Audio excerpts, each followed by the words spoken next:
Hello and welcome to episode 141 of Not Reserving Judgment, a podcast about the latest intrigues, triumphs, and outrages in Canadian constitutional law. I'm Josh DeHaas, interim litigation director with the Canadian Constitution Foundation. And I'm Christine Van Geyn, the interim executive director with the CCF. First, I'm going to tell you about the latest, mostly secret giveaway of up to 11% of British Columbia to a tiny First Nation in the northwest of that province. So, Christine, we've talked before about, on this podcast about Aboriginal title, which is a subset of Aboriginal rights, which are constitutionally protected by Section 35. And we've talked about how British Columbia and the federal government have started to legally recognize that certain BC First Nations have this constitutionally protected title over lands or waters, even though they probably couldn't prove it in court.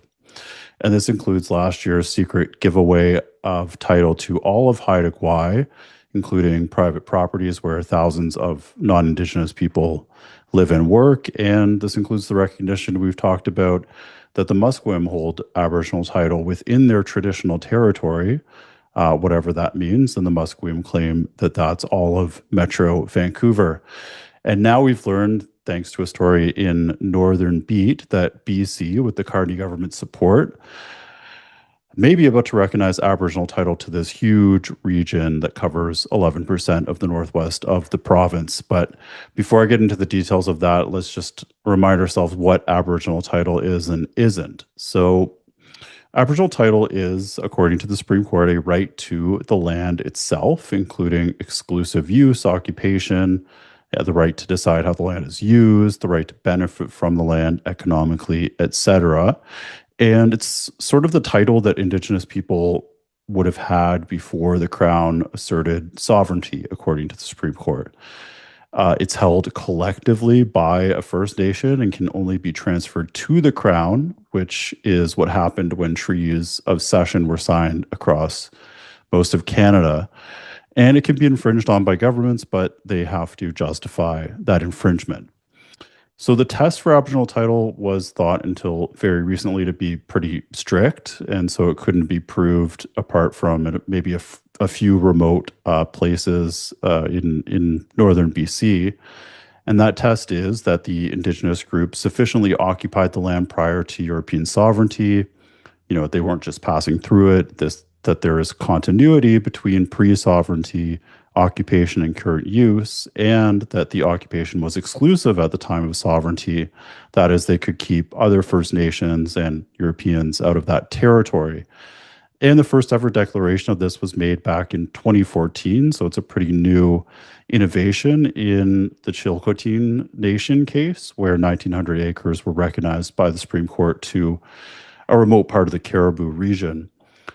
And more famously, recently, a court recognized in Cowichan tribes that the Cowichan First Nations have title to 800 acres of land in Richmond, BC, including lands where the province has recognized fee simple title, which is supposed to be an exclusive right to the land, but is no longer so exclusive.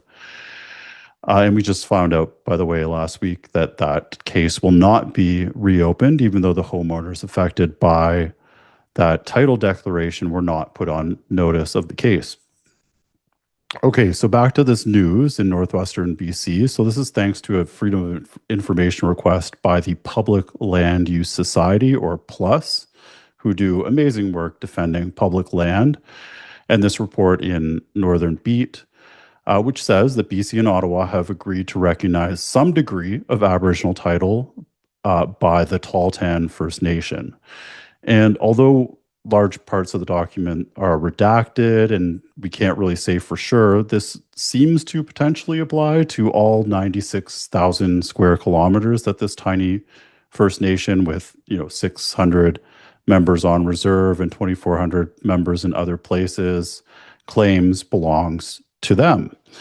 So after Plus got these documents, a reporter asked Premier of BC David Eby if he was going to recognize title to all 96,000 square kilometers, and he refused to answer the question. But he did say that he spoke to Prime Minister Carney asking for federal support because of the supposedly very strong title claim that the tall tan has, and also because of the incredible opportunity of collaboration here with the tall tan central government for all of us.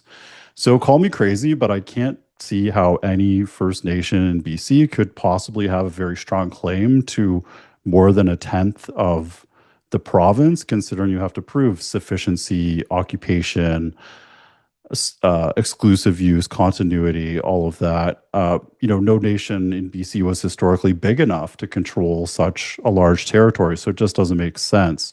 Yet it seems like EB and Carney are happy to give away crown sovereignty if it means that they can build some new mines up there without Talton opposition. But that would be incredibly short-sighted because it would be a permanent cession of sovereignty that the crown need not give up if the Talton had to actually go to court and prove their title. So under this agreement, we do know that they stand to benefit to the tune of billions of dollars. And the Crown would also be giving up the ability to approve mining projects without tall tan consent. And it's hard to underestimate how important that is because there are a trillion, that is trillion with a T, dollars worth of proven mineral deposits in this part of BC. So think about that. You would have 3,000 First Nations members getting the final say on whether or not BC can develop up to $1 trillion worth of mines, while the other 5 million British Columbians don't get a say at all. And that type of thing is actually already happening in BC. But if Aboriginal title was recognized, and because it's a constitutional right, it would be very hard to block that in the future or for future governments to undo that without a constitutional amendment. And when I say this is already happening, BC essentially gave the Tahltan a veto over a mine called the SK Creek mine. And when they did that, the company proponent behind the mine was left with no choice but to pay a very large amount of money to the Tahltan just to get them to agree to approve it. They paid them $40 million, including a 10,000 payment per First Nation member before that First Nation voted on whether or not to approve the mine. And that's before all of the other benefits that they'll be getting along the way. So, some people will say, well, what's wrong with them getting a cut? And there's nothing wrong with them getting a cut if it's actually their territory. But I still think that they should have to prove that they actually have this title in the first place and that it shouldn't be done through these sort of secret backroom deals, and especially not done in a way where it's constitutionalized and where it can't easily be undone. Otherwise we're just creating this big class of rent seekers, and that's really bad for the economy because it means otherwise viable projects like mines and pipelines won't be built unless private industry can put up, essentially what are really, really big bribes. Why would anybody invest in BC if this is what's going on when they could just invest in somewhere like Alaska or Australia where they don't have to pay these huge payouts? So I think this is a huge issue. I think it's something we need to be paying attention to, and I think we need more transparency from the government. Christine, what do you think? I mean, I think you can just stop at why would anyone invest in BC? You don't need to continue further than because of this, because there's a whole long list of things that the government in British Columbia is doing and the courts in British Columbia are doing that make it a completely non-viable investment environment. And it shouldn't be that way. I mean, obviously, British Columbia has so much to offer, from the incredible people of British Columbia to the vast natural resources to the incredible shoreline and access to Asia. There is just so much opportunity in British Columbia. And when you have, this situation that you've just described and you combine it with uncertainty over title of whether or not private property is a stable right in British Columbia, I mean, you can just say, why would I invest in BC when I can invest in another place? And that's not what we want. Obviously, we want to develop our country. We want to make our country amazing and create opportunity instead of developing these rent-seeking industries that you've described.